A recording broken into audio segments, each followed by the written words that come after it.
You only need to do one thing to sound confident and command respect. Watch Shashi Tharoor in this clip and see if you can figure out what that is. Reservations are the third rail of Indian politics. No politician is going to dare to touch them because he's instantly fried. It's conviction. Conviction is a deep, unshakable belief in what you say and do. When you speak with conviction, you will sound certain. And certainty is the secret to projecting confidence like this.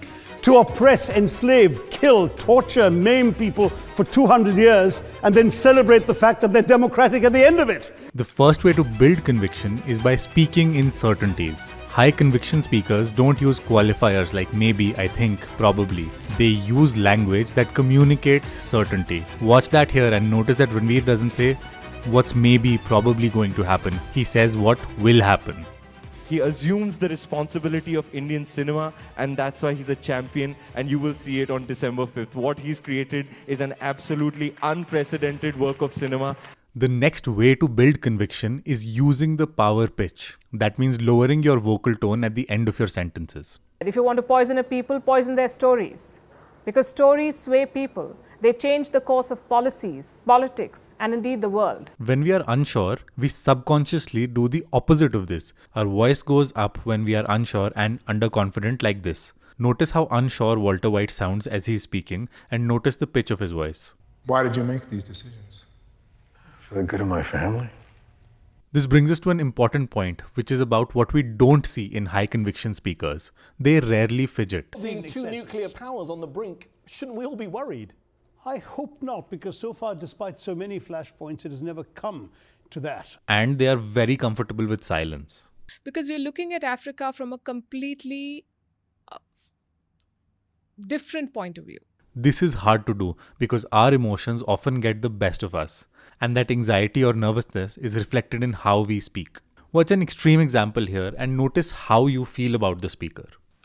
This is just the beginning of a thought, right? But it came up just somewhere. I was talking to some people about this.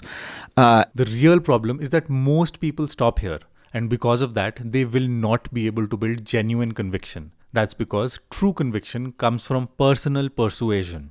You have to deeply believe in what you're saying. If you copy the external behaviors that I just showed you without internally believing what you're saying, you will feel a subtle background anxiety that will destroy your confidence. Because conviction is not about speaking hacks.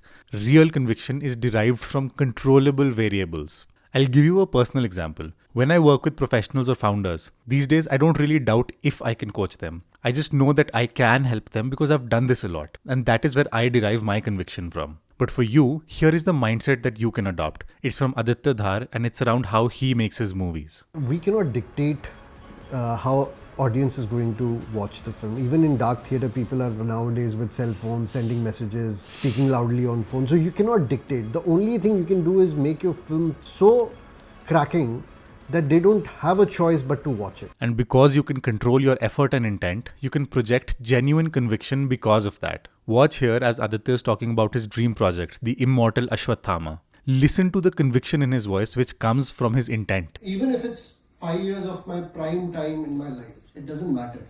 The film has to be brilliant. So it cannot be something which is mediocre, which is something where my intent is wrong. No, it cannot be. It has to be that it is striving for excellence. The best way to do this is to live in integrity with your ideals. For example, if I had just put 10 values at cred and my behavior was exactly the opposite, those values will never be followed. Only my behavior will be followed. Now, values are only valuable when they are tested, and that can mean holding yourself accountable.